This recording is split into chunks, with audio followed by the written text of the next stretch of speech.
Donald Trump versus Xi Jinping. Saturday's meeting between Donald Trump and China's Xi Jinping ended in a trade truce. Or did it? Hi, welcome back to China Uncensored. I'm your host, Chris Chappell. The G20. It's like going on vacation with your entire extended family that you barely get along with. Unlike the G7, which is like going on vacation with your immediate family that you barely get along with. And just like my family vacations, there were plenty of protests, tons of security, and loads of photo ops. Now, doesn't that just scream, we're happy to be here? Anyway, the annual G20 meeting was held in Argentina over the weekend. It's a forum where world leaders get together basically to discuss ways to avoid international crises. And in some cases, to slap exuberant high fives to cement their budding bromances. I wonder if there's a backstory here. We meet later. I'll show you how to kill many journalists. Poison. The trick is poison. Anyway, as far as I'm concerned, the G20's single most important event was a working dinner between US President Donald Trump and China's leader Xi Jinping. One of the big issues for Trump was stemming the flow of fentanyl from China. Fentanyl is a synthetic opioid drug. And fentanyl coming illegally from China is a big part of the deadly drug epidemic in the US. The closed-door dinner meeting lasted an hour longer than expected, so there was obviously no shortage of other stuff to talk about. For example, trade tariffs, intellectual property theft, government subsidies, and of course, whether you should eat a steak with a fork or chopsticks. Of course, the press had to leave before the steak arrived, so we don't know exactly what Trump and Xi talked about. But we do know how it ended. Sort of. Okay, it's complicated. The White House issued a press statement, and so did the Chinese Foreign Ministry. And they don't exactly match up.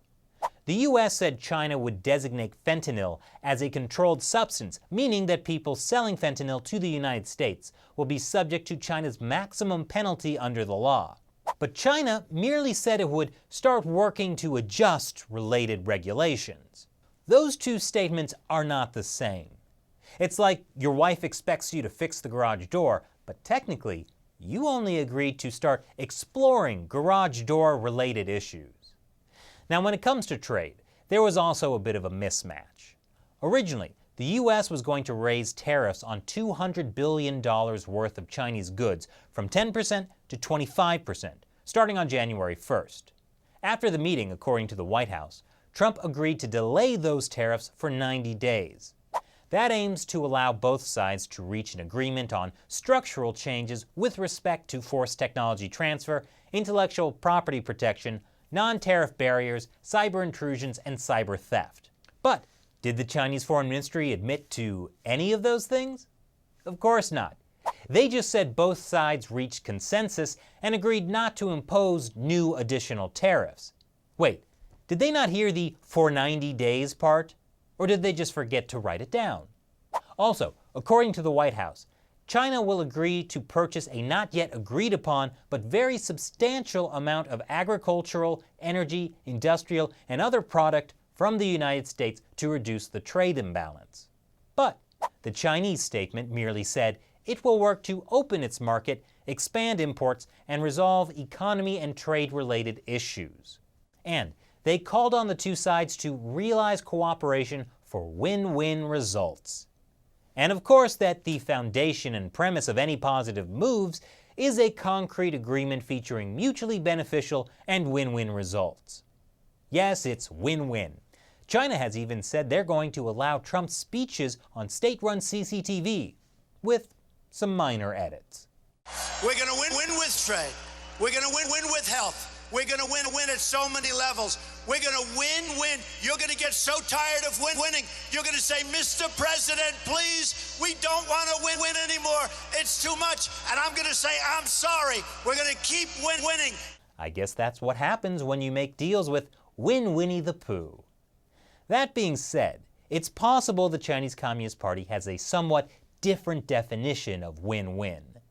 China expert Bill Bishop says it's likely that China has no intention of making the kind of structural changes to its unfair trade policies that the US is calling for.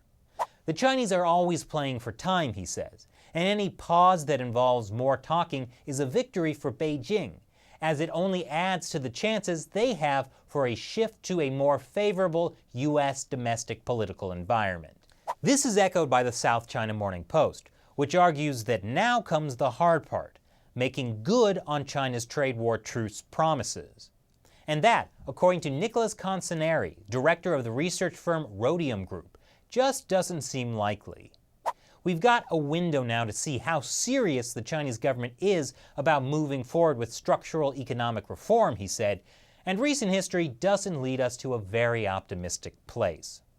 So it would seem that it's a pretty tall order for Chinese and American negotiators to agree within just 90 days on the massive structural changes China needs to make, especially when they can't even agree on what they agreed on at the meeting. Besides, Xi Jinping may try to drag things out as long as he can, because he knows that while President Trump only has another 2 to 6 years in office, he gets to be president for life. Provided that Xi can continue to fend off the other Communist Party faction that's out for his blood. But that's another episode. So, what do you think about the G20 meeting between Donald Trump and Xi Jinping? Leave your comments below. And before you go, it's time for me to answer a question from one of you who supports China Uncensored through the crowdfunding website Patreon. David Blatt asks, why don't states in the Middle East, where Islam is so important it's often the official religion and justice systems are based on it in the form of Sharia law, help the Uyghurs of China from the oppression of the infidel CCP? Good question, David. My simple answer is, geopolitics are strategic and decisions are not always based on moral choices or even based on religious alliances. Consider this. For most of the big Islamic countries, including Iran, Iraq, Malaysia, Pakistan, Turkey, and the United Arab Emirates, their biggest trade partner is China. So a lot of governments might think it's not a good idea to rock the boat. And also, countries like Iran, Saudi Arabia, Turkey, and Egypt don't have the best human rights records. Many of them are authoritarian regimes that, like the Chinese Communist Party, emphasize so-called social stability, as well as non-interference with the internal affairs of other countries, which really means that they don't want other countries to interfere in their internal affairs, just like the Chinese Communist Party. So, this looks like a case where geopolitical and strategic economic interests are more important than religious interests. But I would argue that even for people who don't care about Islam, it's important to condemn what the Chinese Communist Party is doing to the Uyghurs. The techniques they're developing to spy on and oppress Uyghurs, they're honing those skills, and the next time they go after another group, they'll oppress that group even more. And if you're in China one day, that group could include you. So, thanks for your depressing question, David. And for everyone else, do you want to help us make more episodes of China Uncensored? Please support our growth by pledging $1 or more per episode. Go to patreon.com/China Uncensored. The link is below. Once again, I'm Chris Chappell. Thanks for watching China Uncensored.